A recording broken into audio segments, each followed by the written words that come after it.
에베소서 6장 1절부터 3절까지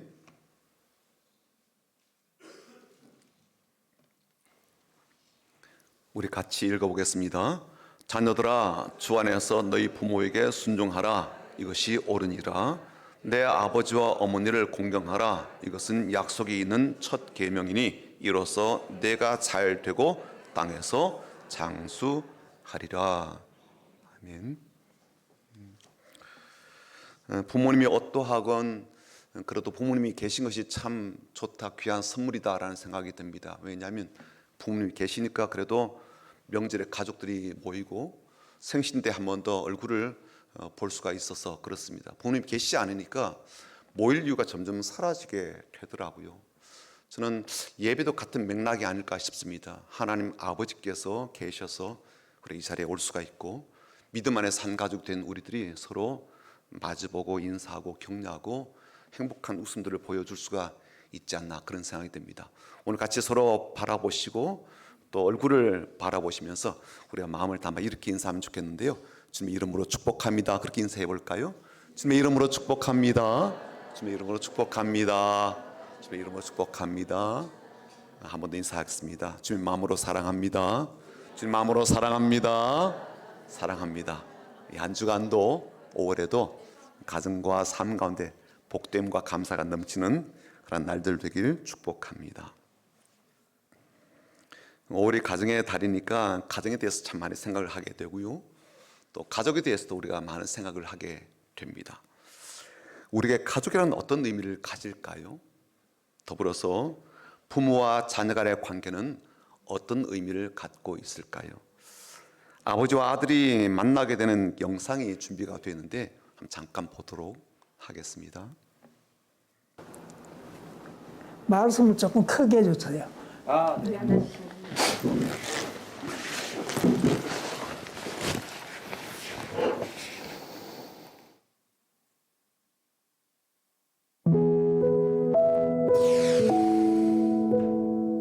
먹고 사는 게 급하니까 신경 쓰고 일을 처지가 못 됐어요.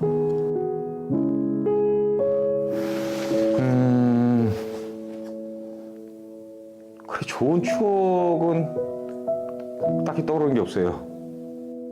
그냥 아버지하고 좀 많이 좀 뭐랄까 좀 살가운 사이는 아니었죠, 아버지하고.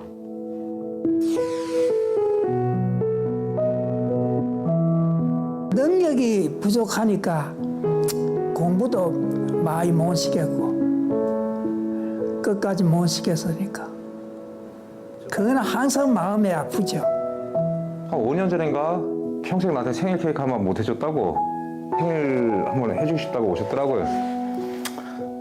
그때가 제일 행복했던 것 같아요.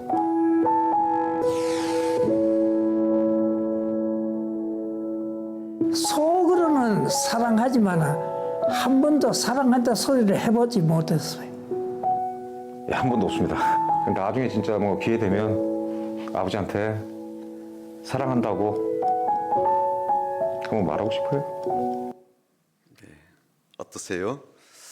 여러분들에게는 부모님께 사랑한다라는 말씀을 해보신 적이 있으실까요?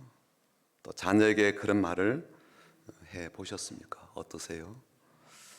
언제 해보셨을까요? 그리고 얼마나 자주 해보셨을까요?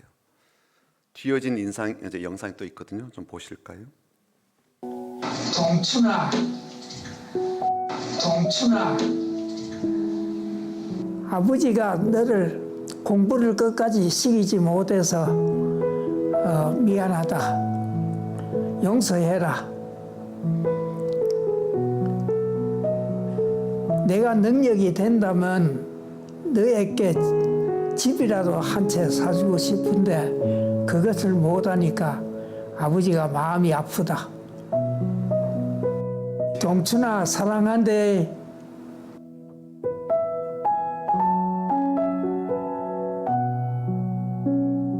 마음이 좀 풀립니다. 지를 못 해줬지만은 지금 내가 생각할 때는 대한민국의 최고 아들이다. 그렇게 생각하고 있죠.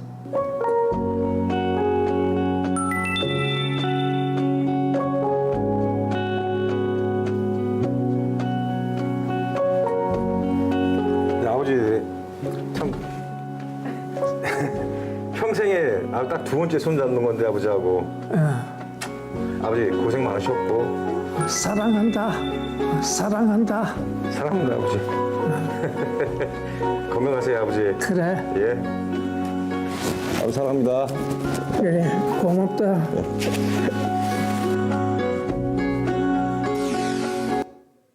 많이 어색하죠, 그렇죠? 그래도 사랑의 고백이 있으니까 참 훈훈하게 잘 마무리가 된다라고 봅니다. 자녀가 부모를 위해서 드리는 효도와 공경이 있는가 하면 또 부모가 자녀를 향해서 부어주는 사랑과 포옹도 있는데 언제나 우리에게 깊은 감동을 줍니다. 하지만 우리가 처한 현실은 좀 많이 다르다고 생각이 되거든요. 저는 그것을 효도의 배신이다 그렇게 부르고 싶습니다. 지금 60대가 된 여성의 이야기를 좀 들려드릴 텐데요. 광주에 거주하는 이 여성분은 2달 전부터 그동안의 모든 일상이 멈춘 채로 그렇게 살게 되는 상태에 이르게 되었습니다. 홀로 지내시던 93세 어머님께서 집안에서 낙상사고로 넘어지게 되었고 골절 수술을 이제 받으시게 되었습니다. 그때부터 일상의 삶이 완전히 무너지게 된 거예요. 평소 자식들에게 나 폐 끼치지 않을 거야, 부담 주지 않을 거야, 너 그렇게 말했던 어머님이시기에 딸이 내가 못 쉬겠다라고 그렇게 제안을 해도요 수차례 그렇게 어머님께서 거절을 해오신 거예요. 근데 이런 일이 벌어지게 되니까 한편으로 화도 나고 한편으로 또 죄책감도 들기도 하는 거예요. 수술 후에 거동을 하시기가 이제 어려워지니까 그 어머니를 이제 모시기 위해서 이 따님이 자신의 모든 삶을 다 내려놓게 된 겁니다. 어머니에게 요양병원으로 좀 가도록 권유를 해보기도 했지만 어머님 반응이 차라리 죽었으면 죽었지 내가 집에서 떠나지 않을 거야, 그렇게 완강하게 거부하시니까 더 이상 권유할 수가 없는 거예요. 그래서 결국은 이 어머님을 24시간 보살펴야 되니까 그 곁을 지키며 이제 수발을 들게 된 거예요.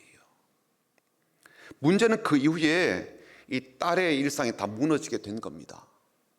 더 심각한 문제는 가족 간에 이제 갈등마저 생기게 됐고 이게 점차적으로 깊어지게 된 거예요. 어머니를 하루 종일 살펴야 되니까 뭐 경제 활동하는 거 다 중단하게 되었죠. 그리고 바깥에 누군가 좀 만나거나 이런 사적 활동도 다 멈추게 된 겁니다. 그리고 정작 자신의 가족들을 챙기는 것은 예전과 같지 않다 보니까 이제는 남편의 눈치도 보게 되고 자녀의 눈치도 이제 살피게 되는 거예요. 2년도 아니고 20년도 아닌 그냥 단지 2달의 시간을 그렇게 보내고 있는데 이 딸의 마음 가운데 이런저런 생각들이 이제 찾아오기 시작한 거죠. 어머니를 직접 모시는 것이 자식된 도리다라고 생각은 했지만 점점 자신이 깎여져 나가는 기분을 느끼게 되는 거예요. 이러다 가족 모두가 불행해질 것 같은 그런 마음 때문에 이제 밤잠도 설치게 되는 거예요. 결국 자녀들이 부모님을 잘 섬기고 또 살펴드리면서 부모님이 오랫동안 생존하시는 것, 이건 참 좋아요. 그렇죠? 좋은 일이죠. 하지만 이처럼 노환 때문에, 질환 때문에, 치매 때문에 혹은 사고 때문에 부모님들이 자리 보존을 하시게 될 경우 그 몫을 자녀들이 이제 감당하게 되고 그 감당의 수준이 너무 크고 너무 깊고 너무 길게 이어지게 될 때 자녀들이 부모님을 보살펴드린 그 지극한 효성이 오히려 우리에게 좋지 못한 결과로 되돌아오게 되더란 말이죠. 저는 그것을 배신이라고 표현을 한 거예요. 힘겨움을 안기다 주게 되니까 수고를 했는데 참 애썼는데 좋은 것들로 되돌아오는 게 아니라 점점 힘겨워지는 삶으로 이어지게 되니까 이게 배신감이 드는 거죠. 그렇다고 부모님께 뭐 배신 그런 마음을 느낀다 그 뜻은 아니라 내 삶 자체에도 그런 마음이 느껴진다는 거예요. 물론 이 여성분의 이야기가 부모님 모시고 사는 자녀들의 모든 삶을 다 대변하는 것은 아니죠. 하지만 한 가지 확실한 것은 지금 우리 사회가 이처럼 초고령 사회로 접어들면서 이분처럼 독박 돌봄의 고충을 겪게 되거나 아니면 오랜 시간 동안 노환으로 어려움을 겪게 되는 부모님을 돌봐야 되는 가정들이 늘어나고 있다는 거죠. 요양원이 있다고 하더라도 요양원으로 가기를 거부하는 부모님도 계시고요. 또 주변에서 부모를 병원에 모시는 것은 불효다 생각하는 그런 시선들도 있단 말이죠. 그러다 보니까 자녀들은 제 살을 깎아낸다라는 그러한 심정으로 혹은 자신을 혹사시켜서까지 가정에서 부모님을 돌보는 그러한 일을 하게 됩니다. 그런데 꼭 그런 경우가 아니다 할지라도 일반적으로 부모와 자녀 간의 관계 속에서 또 자녀들이 부모에 대해서 혹은 부모를 공경하고 효도해야 된다라는 그런 마음에 대해서 어떤 생각을 품고 있을까요? 사실 현대에 오면서 사람들의 생각이 좀 많이 바뀌어지고 있다는 것을 아마 여러분도 느끼실 거예요. 가족 관계에 대해서 효도에 대한 인식의 변화들을 좀 겪고 있다고 보여지거든요. 한국 리서치 팀에서 전국 만 18세 이상의 남녀 1000명을 대상으로 설문조사를 하게 되었습니다. 내용은 뭐냐면은 효에 대해서 어떻게 실천하고 있는지, 그리고 부모를 부양하는 것에 대해서 어떤 인식을 갖고 있는지 설문조사를 한 거예요. 자녀들은 부모에 대해서 어떤 생각하고 있을까? 첫 번째는요, 10명 중 7명, 말하자면 한 68% 정도는 부모님께 효도하지 못해서 죄책감을 내가 갖고 있습니다. 그런 경험들을 갖고 있더라는 거예요. 47% 정도는 자주 찾아뵙지 못해서 죄송해요. 그런 마음을 갖고 있고, 40%는 자주 연락드리지 못해서 죄송해요. 죄의식의 마음을 갖고 있고요. 38%는 내 개인적인 일 때문에 부모님께 걱정을 끼쳐드려서 죄책감을 갖고 있어요. 그렇게 응답했다는 거예요. 한마디로 많은 자녀들이 부모님께 잘 해드리지 못한 것 때문에 스스로 죄책감을 안고 살고 있다는 거죠. 물론 부모님들 보게 될 때, 야, 죄책감을 갖고 있다는 게 그 정도요? 그렇게 생각할 수도 있을 거예요. 하지만 자녀들의 상당수는 이렇게 부모님들께 죄송한 마음을 가지고 있다는 거죠. 이런 죄책감을 가지는 사람들 다시 한번 이렇게 분석을 해보니까 여성들보다도 남성들, 말하자면 아들들이 훨씬 더 많은 그런 죄송스러운 마음을 갖고 있고요. 나이가 들어가면 들어갈수록 더욱더 그 마음들이 깊어진다라고 그렇게 응답을 했습니다. 반면에 좀 결이 다른 응답도 있었는데요. 두 번째는 뭐냐면 4명 중 1명, 말하자면 한 23% 정도는 부모님의 봉양 문제로 가족 내에 갈등을 겪은 적이 있다라고 응답을 한 거예요. 어떤 것 때문에 그런 일이 벌어지는가 보았더니 한 45% 정도는 자신의 부모님을 모시고 챙기는 일과 관련해서 배우자의 눈치를 보게 된다는 거예요. 또한 28% 정도는 배우자와 다툼으로 이어지게 된 경우도 있었다고 응답을 한 겁니다. 왜 그렇게 불화가 생기고 갈등이 생겼나라고 원인을 한번 물어보았더니, 예를 들어서 부모님을 모시게 될 때 그 돌보는 기준이 있을 거 아니에요. 어느 정도가 있을 텐데 그게 좀 미흡하다라고 생각되니까 이게 갈등이 생기는 거죠. 그렇죠?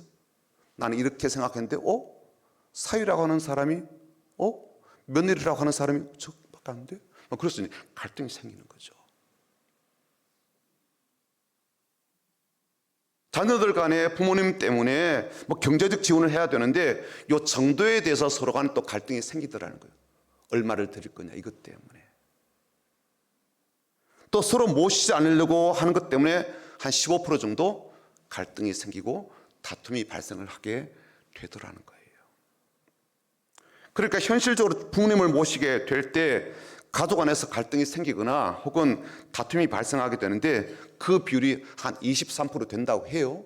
그럼 이 프로테이지가 높을까요? 아니면 낮은 거예요? 아니, 이것보다 훨씬 더 많은 일들이 벌어지는데 23%면 적게 나온 거야. 그렇게 볼 수도 있고요. 아니, 그것 때문에 그렇게 사람들이 갈등하나? 자녀가 그렇게 서로 싸우나? 그런 마음 때문에 불편하게 생각될 수도 있겠죠. 그러다 보니까 현대에 오면서 점차적으로 효에 대한 인식과 생각에 많은 변화들을 겪게 됩니다. 효가 참 중요한 가시다, 이 부분에 대해서는 다 공감을 해요. 그렇지만 시대에 따른 변화가 필요하다, 그렇게 생각하는 사람이 무려 86%나 되는 거예요. 90% 가까이 되는 사람들이 효에 대해서 뭔가 생각이 좀 바뀌어야 된다, 그렇게 보는 거예요. 내가 자녀로서 부모에 대해서 공경하는 것, 효를 다하는 것, 이걸 어떻게 생각하는가 하면, 예를 들어서 부모에게 연락하는 것, 감사 표현을 하는 것, 방문하는 것, 돌봐드리는 것, 이게 효다라고 대답을 하는 거죠. 반면 본인이 이제 부모로서 자녀에게 기대하는 효에 대해서는요, 조금 좀 다른 생각을 갖고 있더라고요. 그래서 연락하는 것, 감사를 표현하는 것, 이런 정도로도 충분히 효를 표현하고 있다라고 그렇게 보는 거예요. 그러니까 내가 부모님께 대하는 것하고 자녀로서, 내가 부모로서 자녀로부터 기대하는 게 조금 다르다는 거죠. 그렇죠? 좀 차이가 있다는 거예요. 그러니까 우리가 전통적으로 그동안 생각해왔던 이 효에 대해서 내가 살을 베고 막 뼈를 깎는 것 같은 그런 섬김을 다해야 된다, 이런 어떤 효의 개념에서 상당히 좀 후퇴하는 경향을 보이고 있고, 또 더불어서 내 자녀에게는 그런 부담을 짊어지게 하도록 하고 싶지 않아서 이미 우리가 생각했던 그 효보다 훨씬 더 기준을 낮추어서 기대를 하고 있더라라는 거예요. 그런 변화들이 지금 우리 가운데 있다는 겁니다. 이건 다음 세대에 대한 어떤 설문조사를 보게 되면 훨씬 극명하게 드러나게 되는데요. 20대 전문 연구기관인 대학 내일 20대 연구소에서 전국 남녀 20대 530명 대상으로 설문조사를 한 거예요. 어떤 내용으로 조사를 했는가 하면 부모와 자녀 간의 관계에 대해서, 그리고 효에 대해서 20대 젊은이들은 어떻게 인식하고 있는가, 이걸 조사를 해본 거예요. 근데 조사하는 과정 속에 드러난 것들이 어떤 것이 있는가 하면 지금 20대 중에 한 65% 정도가 부모로부터 경제적인 도움을 받고 있더라라는 거예요. 그러니까 독립을 하지 못한 거죠. 그런 상황에서 그래서 그런지 20대 83% 정도가 효도는 자녀로서 마땅히 해야 될 의무야라고 생각을 하고 있더라는 거죠. 그런데 그들에게 다음 질문을 뭐를 던졌는가 하면 어떻게 하는 게 효도일까라고 이렇게 질문을 했던 거죠.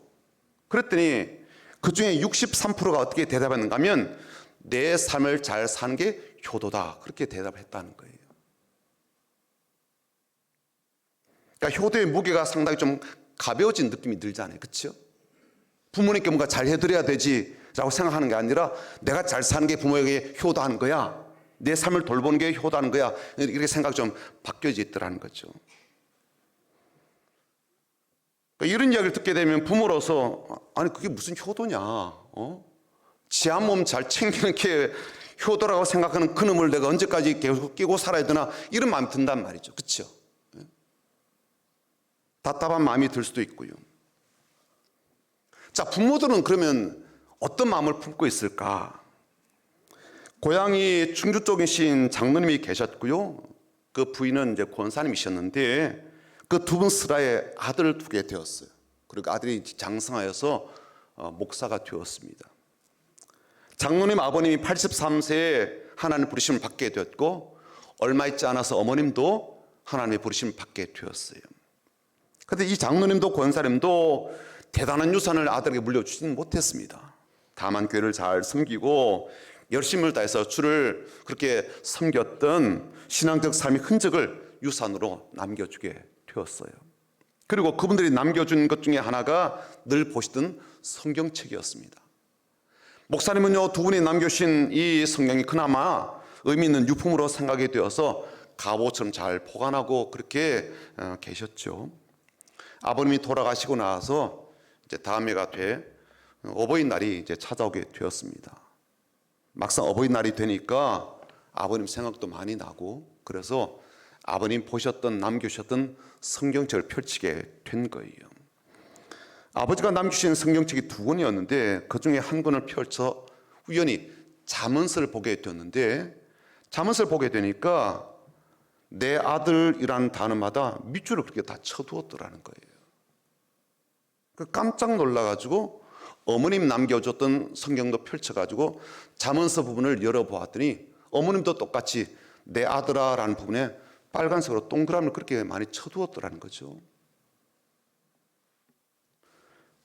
목사님이 그 성경책을 보면서 부모님이 목사가 된 아들을 위해서 하나님 말씀을 유언으로 남겨주셨구나라는 것을 깨닫게 되었습니다. 그래서 지금도 그 말씀들, 잠언서에 내 아들아 된 말씀이 하나님 말씀이기도 하지만 내 아버지 내 어머니가 내게 주신 유언 같은 말씀으로 생각하고 뜻깊게 여기며 묵상함에 따른다라는 그러한 간증을 제가 책에서 보게 되었거든요. 제가 그 간증을 읽고 실제로 잠언서를 들춰보았죠. 보았더니 내 아들아라는 단어가요 정말 많이 나오는 거예요. 그 단어도 많지만 그 단어가 포함된 이 단락, 맥락은요 거의 잠언서 전체를 도배하다시피 그렇게 되어 있는 겁니다. 잠언 1장부터 나오거든요. 잠언 1장 8절부터 나옵니다. 내 아들아 내 아비의 훈계를 들으며 내 어미의 법을 떠나지 말라. 10절에 또 나와요. 내 아들아 악한 자가 너를 꿰을지라도 따르지 말라. 15절에도 나옵니다. 내 아들아 그들과 함께 길에 다니지 말라. 내 발을 금하여 그 길을 밟지 말라. 2장으로 넘어가도 똑같이 계속 내 아들아 반복됩니다. 내 아들아 내가 만일 나의 말을 받으며 내 계명을 내게 간직하며. 물론 이 아들이라고 그랬지만 이 말 속에는 딸도 포함한 내 자녀에게 주는 교훈이죠. 그리고 이 교훈은 솔로몬 왕이 아마 자기의 자녀를 생각하며 썼던 글이라고 우리가 잘 알고 있습니다. 이 말 가운데는 하나님께 주신 그 말씀, 또 하나님께서 보여주신 그 마음을 담아서 내 자녀를 향해서 교훈하는 그런 내용들이 담겨져 있고 아버지의 간절한 소원들이 담긴 그런 유언 같은 말일 겁니다. 부모님께서 살아오면서 자식을 위해서 살아온 인생을 우리가 한번 생각을 해보고 요약해 보라고 한다면 저는 이렇게 요약이 될 것 같거든요. 자식을 위해서 살아온 생애, 그렇게 부모님의 삶을 요약해 볼 수 있다고 여겨집니다. 사실 부모에 대한 이 효도와 공경의 이 사상과 역사는 아주 오래되었습니다. 중국 사람도 이런 부분에 대해서 아주 깊은 그러한 역사를 갖고 있고 우리나라에서도요 각종 구전 동화라든지 신화 속에도 이 효 사상이 잘 담겨져 있습니다. 그래서 우리는요 효도가 뭔지를 굳이 설명하지 않아도 대충 다 알고 있어요. 그런데 성경은 이보다 훨씬 더 오래전부터 효에 대해서 말하고 있고 아예 계명으로 딱 정해가지고 부모를 공경하라라고 10계명에 가르치고 있기도 하죠. 하나님이 그만큼 부모에 대한 효도를 중요하게 생각하고 여기셨기에 계명으로까지 명령으로 우리에게 전해주신 것 아니겠습니까? 그런데 레위기 19장 3절에도요 부모님을 경외하라라는 말씀이 나오는데 원문은 이렇게 되어 있습니다. 한번 보실까요? 읽어보겠습니다. 레위기 19장 3절에 읽어볼까요? 너희 각 사람은 부모를 경외하고 나의 안식일을 지키라. 나는 너희의 하나님 여호와이니라. 경외하라고 그랬는데 이 경외란 말이 히브리어로 보니까 이 야레라는 그런 말인데요. 이 야레란 말이 실은 하나님을 경외하다라는 그 말과 같은 단어더라고요. 그러니까 부모님을 경외하라, 하나님을 경외하라 같은 의미인 거죠. 그러므로 하나님을 경외하는 것처럼 부모님을 섬겨라. 그런 정도로, 그런 마음으로 부모님을 잘 섬기고 효다라. 그런 뜻을 담아두셨다는 것을 알 수가 있습니다. 그만큼 공경에 대해서, 효도에 대해서 중요하게 여기고 계시다는 것을 이해할 수가 있죠. 그리고 부모를 공경하는 것은요, 이런 구약의 율법이라든지 지혜 문학에만 담겨 있는 게 아니라 신약으로 넘어와도 오늘 본문에서 우리가 읽었던 것처럼 여기도 담겨져 있다고요. 에베소서 6장 1절과 2절을 한번 다시 읽어볼까요? 읽어보겠습니다. 자녀들아 주 안에서 너희 부모에게 순종하라. 이것이 옳으니라. 내 아버지와 어머니를 공경하라. 이것은 약속 있는 첫 계명이래요. 부모를 공경하되 너희 부모에게 아예 순종하라라고 가르치기도 하시거든요. 그래서 하나님께서 왜 내 부모를 공경하라고 잘 섬기라고 그리고 심지어 순종하라고 그러셨을까? 이유는요, 그렇게 하게 될 때 자녀들인 우리들이 복을 받기 때문이라는 거예요. 3절에 그렇게 되어 있잖아요. 그렇죠? 3절에 뭐라고 되어 있습니까? 이로써 네가 잘되고 땅에서 장수하리라. 부모에게 순종하고 부모를 공경하는 자녀가 얼마나 복된 그러한 은혜를 누리게 되는지를 아예 약속을 해주셨습니다. 첫 번째 약속이 뭐예요? 모든 것이 다 잘 되는 복입니다. 부모가 그토록 바라는 내 자녀가 이렇게 되었으면 좋겠다라고 기대하는 그 복이 어떤 거예요? 잘 되길 바라는, 내가 없더라도 잘 살기 바라는 그 복을 우리 하나님께서 약속을 해 주셨더라고요. 두 번째 복은 뭐예요? 장수의 복입니다. 오래 사는 복. 그런데 그냥 오래 사는 게 아니고요, 노년의 삶조차도 즐기며 사는 그런 복을 약속을 해 주셨더라고요. 하나님은 부모님만을 위해서 부모를 공경하라, 그런 목적이 아니고 실은 그 자녀들에게 복을 주고 싶으셔서 그들의 노년의 삶도 즐기며 살 수 있도록 그렇게 이 말씀을 우리에게 약속을 주셨다는 것을 알 수가 있습니다. 자, 그렇다면 이제 우리에게 남아있는 건 뭡니까? 어떻게 효도할 것인가, 어떻게 공경할 것인가, 어떻게 격려할 것인가, 그것이겠죠. 그렇죠? 제가 굳이 말씀드리지 않더라도 아마 여러분들은 나름 이렇게 하고 있어요, 이렇게 하는 게 좋은 것 같아요 라는 생각들을 갖고 있을 겁니다. 모르는 분들은요, 핸드폰으로 물어보면 되겠더라고요. 그렇죠? 요즘 컴퓨터가 뭐 워낙 똑똑하고 인공지능이 아주 발달이 돼가지고 주식도 콕콕 집어주고요, 효도도 어떻게 해야 되는지 다 알려줘요. 그래서 한번 좀 물어봤죠. 인공지능에게 물어봤더니 이렇게 대답을 해 주었습니다. 본인 찾아뵙고 안부를 전하기, 전화로 자주 연락하기, 밝은 표정으로 대하기, 건강 챙겨드리기, 진심 어린 대화를 하고 잘 경청하는 것, 이런 것으로 그렇게 답을 주었더라고요. 현대 사회에서 그나마 우리가 잘할 수 있는 어떤 그런 대안들과 대표적인 효도 방법들을 이야기해 줬고요. 좀 더 제가 구체적으로 물어봤죠. 어떻게 하면 좋아? 라고 물어봤더니 감사 표현하기는요, 사랑합니다, 감사합니다 표현을 자주 하고 손편지 쓰는 것도 좋다, 그렇게 답을 해 주었습니다. 용돈이나 선물 주는 것도 참 괜찮은 건데 부모님이 자유롭게 쓰실 수 있도록 용돈을 드리기, 그리고 필요하신 뭐 건강식품이라든지 귀를 잘 듣지 못하시니까 보청기를 사드리는 것, 이것도 좋은 선물이 된다라고 이야기를 하고요.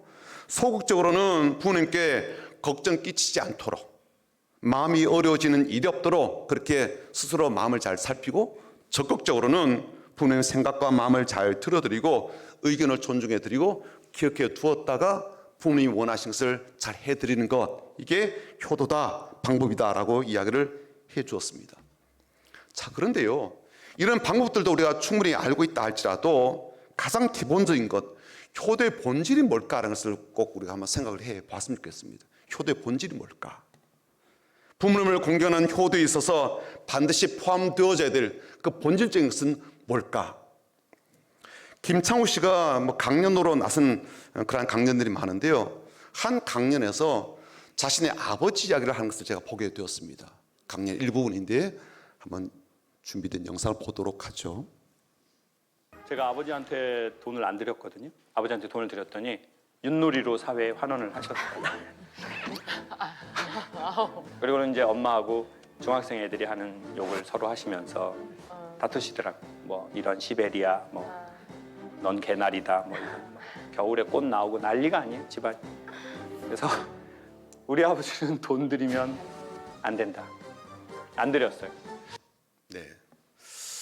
이런 부모의 모습을 보고 살아온 아들 김창욱 씨, 여러분이 아마 자녀라면, 제가 자녀라면 굉장히 마음이 어려워질 것 같습니다. 그리고 우리가 지금까지 들었던 이 효도에 대한 거, 부모에 대해서 공경하는 마음이 순식간에 좀 사라질 것 같아요. 근데 그 아버지에게서 이제 문제가 생기게 되었습니다.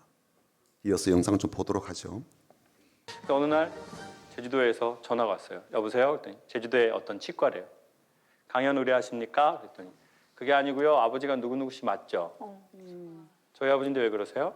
저희 아버지가 임플란트하고 신경치료를 받으러 오셨는데 돈을 저한테 낼 수 있냐고 물어보라고 그래가지고 전화를 했다는 거예요.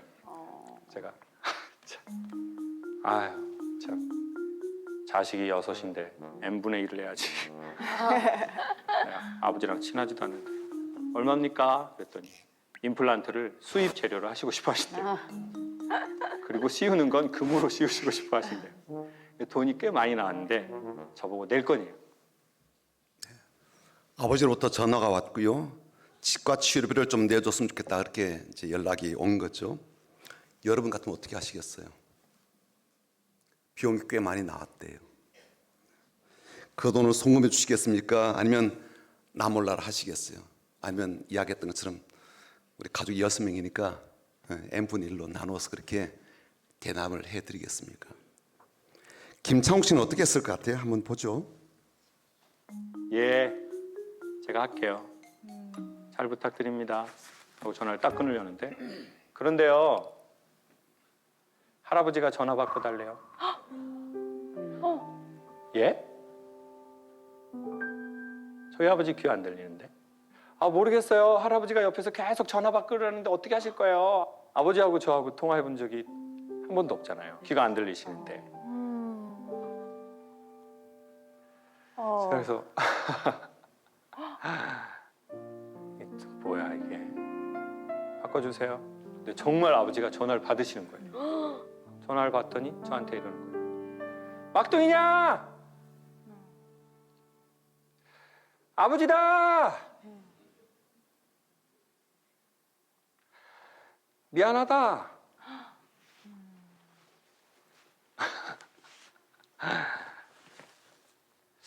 귀가 안 들리시는 분이 소리를 통제해서 작게 내시더라고요. 진짜 미안한 거죠. 아, 참 진짜. 아버지, 미안하다고 하지 마세요. 돈 내라고 하세요. 노동일해서 힘들게 키웠으니까. 근데 저는 언젠간 아버지가 저한테 미안하다고 해야 된다고 생각한 것 같아요. 내가 결혼을 안 하려고 한 이유도 아버지. 내가 애를 낳고 싶지 않았던 이유도 아버지. 가정이 어색한 것도 아버지. 이건 전부 아버지 때문이야.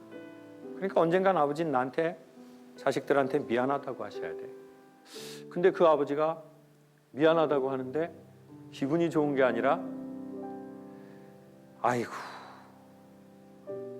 이 폭군의 호랑이 같은 그 양반이 이 돈 얼마에 힘이 하나도 없는, 안중에도 치지 않았던 막둥이 아들한테 이 돈 때문에 미안하다고 하시네. 태어나 처음으로. 그래서 아버지가 윷놀이를 하시든 뭘 하시든 엄마 모르게 돈을 드려야 되겠다. 싸우시든 뭘 하시든. 젊은 사람. 막둥이냐? 아버지다. 미안하다. 그렇지, 아버지가 내게 미안해야 되지. 아버지가 최소한 양심이 있다면 자식에게 미안한 마음을 가져야지. 엄마가 나를 진짜 딸로 생각한다면 미안한 마음을 가져야 되지. 그런 아버지에 대한 아들의 효도는 무엇이었을까요? 김창호 씨가 돈을 드리는 게 효도라고 그렇게 말하고 싶은 건 아닐 거예요. 효도의 시작은 부모님의 마음을 이해하는 것. 그것이 출발점이라고 생각이 됩니다. 돈을 드리고 연락을 자주 드리고 여행을 보내드리고 병원에 모시다 드리고 좋은 약들 챙겨서 드시게 하고 맛있는 음식을 해드려서 행복감을 느끼게 하는 것, 그게 효도가 아니다, 그런 뜻은 아니에요. 하지만 그런 효도일지라도 첫걸음은, 그런 효도일지라도 시작은 언제나 아버지의 마음을 이해하는 것이 있어야 된다라는 것을 김창호 씨가 이야기하고 싶었던 것은 아닐까 싶습니다.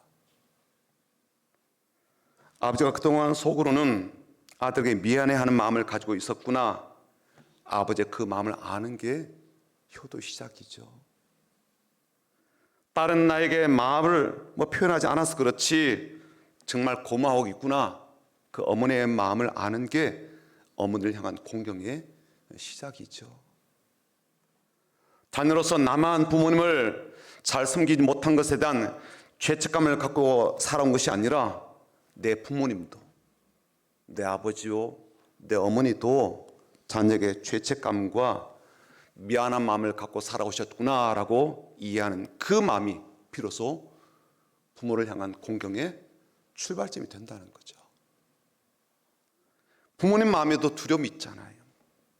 부모님 마음에도요, 삶에도 깊은 상처들과 고통이라는 슬픔이 있죠. 부모의 영혼에도 외로움과 힘겨움이 있고요. 부모의 심정 그 깊숙한 곳에는요, 자신의 실수와 잘못에 대한 후회가 있다라는 것을 자녀가 이해해 주는 것, 그 마음을 알아주는 것, 그 영혼의 고통에 대해서 공감해 주는 게 부모가 뒤돌아서서 우시게 되는 효도의 시작이라고 생각이 됩니다.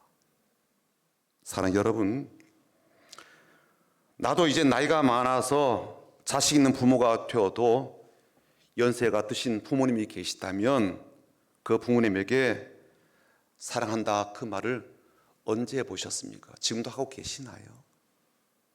지금 그 부모님께서 살아계시다면 이번 주는요, 그 부모님께, 그 어머님께, 아버지에게 사랑합니다라고 말씀드리는 것이 이번 주 미션입니다.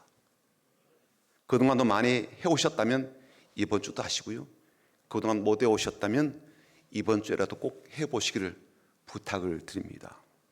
그리고 무엇보다도 그분의 마음을 알고 그분의 삶을 알고 자녀를 향해서 이토록 미안해하는 그 마음과 죄의식을 안고 살아오셨다는 것을 이해하는 그 마음을 가지게 되는 것, 그리고 그런 마음으로 부모를 공경하고 효도하며 살아가는 그런 귀한 자녀들이 다 되시기를 주님의 이름으로 축복합니다. 더불어 그런 자녀에게 하나님께서 이렇게 확실하게 약속하신 이 땅에서 잘 살게 되는 것, 장수하게 되는 그 복을 누리시길 바라고, 이 땅의 삶을 우리가 마감하고 하늘나라에 가서도 온 가족과 함께 하나님께서 준비하시고 예배해 주신 그 하늘의 복도 함께 누리는 귀한 믿음의 가정들이 다 되시기를 주님의 이름으로 축복합니다.